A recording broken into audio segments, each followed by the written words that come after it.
Ramai para walaun-walaun setro-setro pembangkang mengatakan Datuk Seri Anwar Ibrahim semakin gentar ya dengan gabungan terkini yang cuba dilakukan ataupun dibuat oleh Muhyiddin Yassin, iaitu IPR.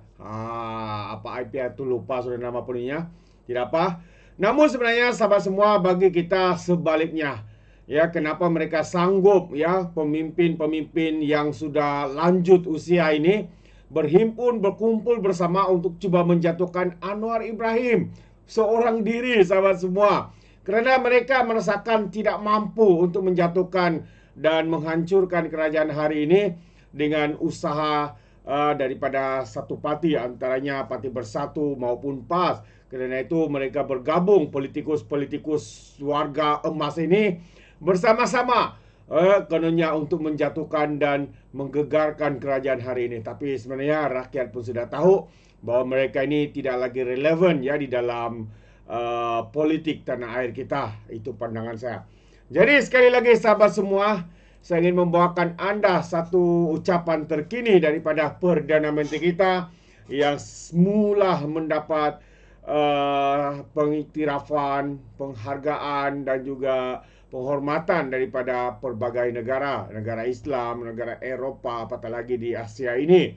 Jadi dalam satu forum iaitu Global Islamic Finance, Datuk Seri sempat untuk memberikan ucapan beliau ya. Jadi saya ingin membawakan anda bersama dengan saya untuk menonton apakah intipati ucapan daripada Perdana Menteri kita, Datuk Seri Anwar Ibrahim. So, Excellencies, ladies and gentlemen, again, profound honor and a deep sense of purpose that I join you today at the Global Islamic Finance Forum 2025.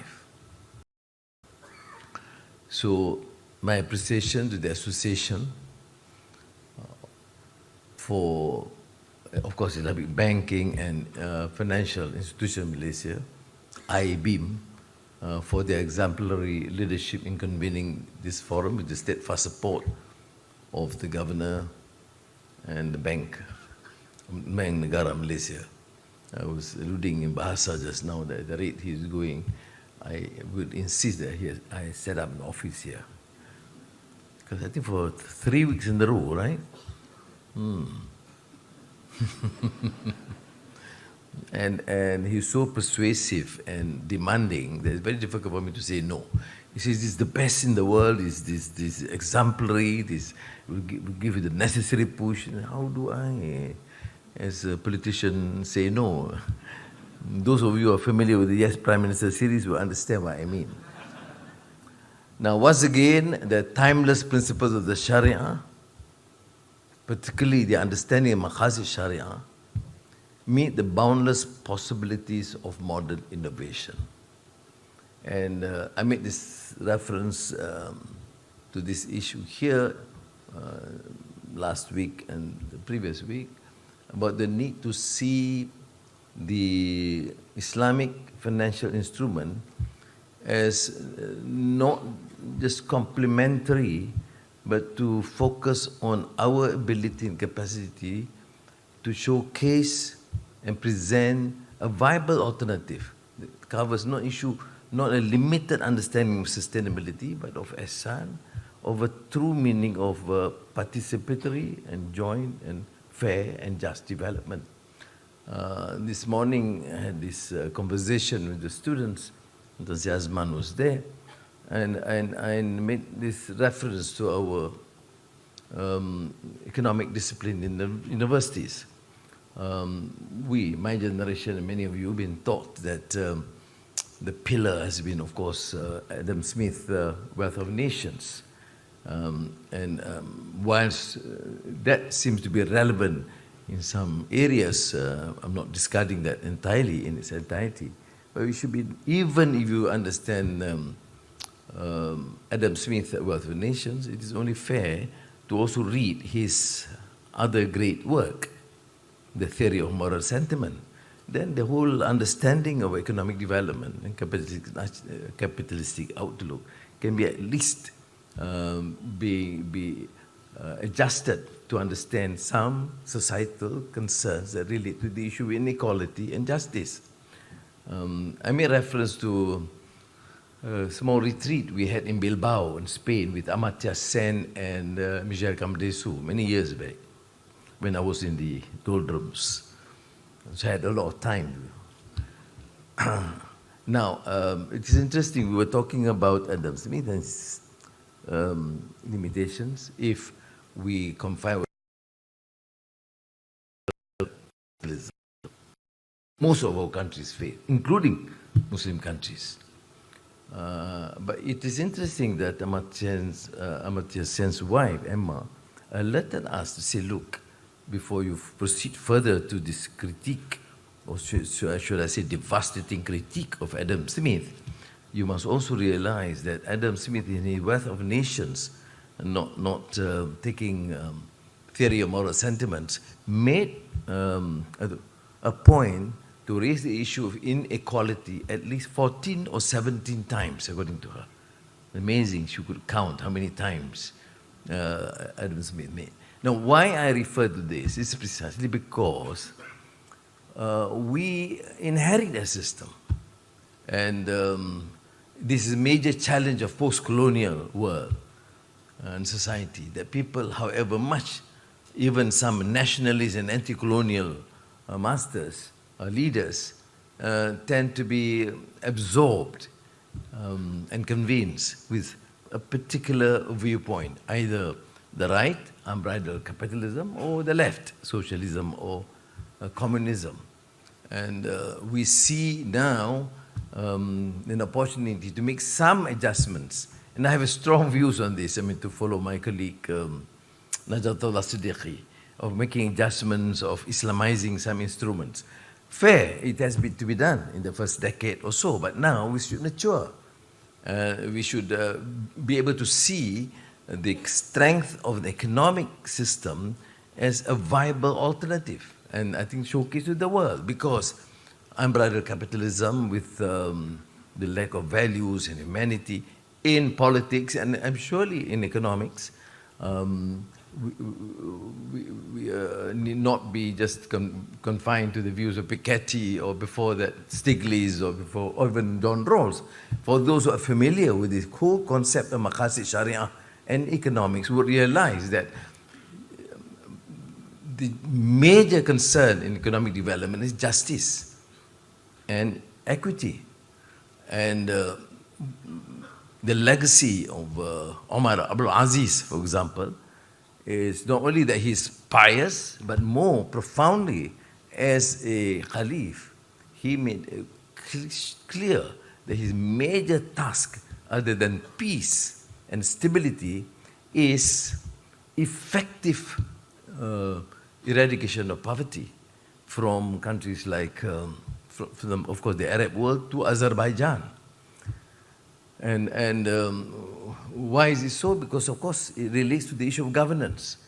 That is why when I discuss this Malaysia Madani and economy, and including Islamic finance, I will invariably relate to the issue of governance. Because however effective the Islamic instrument is, if we operate in a system of poor governance, of endemic corruption and abuse of power, it will not meet the desired aim of maqasid sharia. So during the budget on Friday, I gave us a shocking figure. In the last 2 years, because of our focus on governance and zero tolerance towards corruption, abuse of power, smuggling, and the presence of so many of these cartels and syndicates, we were able, can you imagine, in 2 years, we were able to generate income through massive confiscation and stopping or taking these corrupt funds to an amount of 15.5 billion ringgit. I myself personally,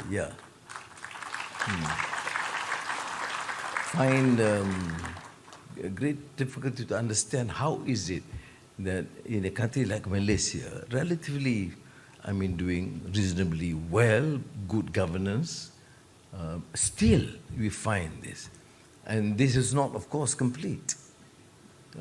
Which means we have been tolerating this, assuming every year we have lost 5 billion through these scoundrels of corrupt masters and syndicates and cartels. Can you imagine? For the last, say, decade, how many billions have we lost? That is why I think we look at Maqasid Sharia, we must start with issue of good governance. And you will always need to remind us, the leaders, professionals, academia, and the civil servants, that working together to ensure that the aim, the true aim in the maqasid, the higher objective of the Sharia is that even in introducing financial instruments, the whole issue of competitiveness, about profits, cannot ignore the importance of values, justice, and good governance. Of course, now we talk about green energy, sustainable agriculture, affordable housing. I don't need to bother you on this because you are the experts are here. My role is to remind that the governance, our house must be in order. And once it is in order, initiatives such as Islamic finance can really showcase. Because otherwise, there will be these instruments part as a viable alternative. But in a system that it condones or tolerates corruption, so you have so many leakages. Why do you take so this responsibility to ensure that to correct some of these ills and flaws and limitations? So I see Islamic finance and extending beyond Islamic economic order is essentially that within that framework. And I would appeal to you to continue to do this because these are instruments that act as a complement to the overall scheme of the maqasid of Sharia, delivering full profit with purpose, of course, and growth that leaves no one behind. So it is to me a very critical issue, and I mentioned this earlier that 2024 alone, we issued 20 billion ringgit in sustainable and responsible investment sukuk. So it is a clear sign that notwithstanding what I've said on the issue of governance, etc., it is a clear signal to the world that our Islamic finance sector is not only thriving, but leading in mobilizing capital for green, social, and ethical impact, which meets this overall governance viewpoint. But again, as I've said, our work is not far from done. The world is entering an era where capital will increasingly be judged not just by the returns it generates, but by the lives it touches and the legacies it leaves behind. Now, we have shown and we must continue to explore this, that Islamic finance can lead this shift, this gross inequity, injustice, and tolerance of all the ills that have affected our societies. And this can be further strengthened because in every class, in every lecture, in every initiative, every instrument, we talk about values and ethics. So, may Allah give us the strength, and may let this forum be the place where new alliances are forged, where innovation is harnessed for the common good, and where Malaysia's leadership inspires a global movement. A leadership that focuses on values and ethics and humanity in a climate that has somewhat ignored these core principles and values. So the next chapter is ours to write, and history will remember whether we choose to lead with courage or to follow with caution. So Malaysia's leadership in Islamic finance did not happen overnight, of course. You have seen the work, a result of decades of innovation, resilience, and foresight. My duty is to remind you to bring back to the core fundamentals and values, other than the global sukuk market or the green and sustainability-linked sukuk. We develop a strong competitive takaful sector. We embrace fintech and digital platform for zakat and wakaf, linking tradition with modern technology. And it is again precisely for this reason that Malaysia is consistently recognized as a trusted global hub where investors can find stability, clarity, and opportunity underpinned again by ethical foundations. Now, if I may share, Governor, my engagement with investors in the Middle East, in ASEAN, not ignoring Turkey, of course, and Europe and beyond, our theme is clear. The world is searching for financial systems that deliver not just profits, but also purpose. And so, let us work together to empower our communities by ensuring that financial solutions uplift those most in need. We must advance ethical and responsible businesses through cross-border partnership, innovation, and shared prosperity. Terima kasih. Wassalamualaikum warahmatullahi wabarakatuh.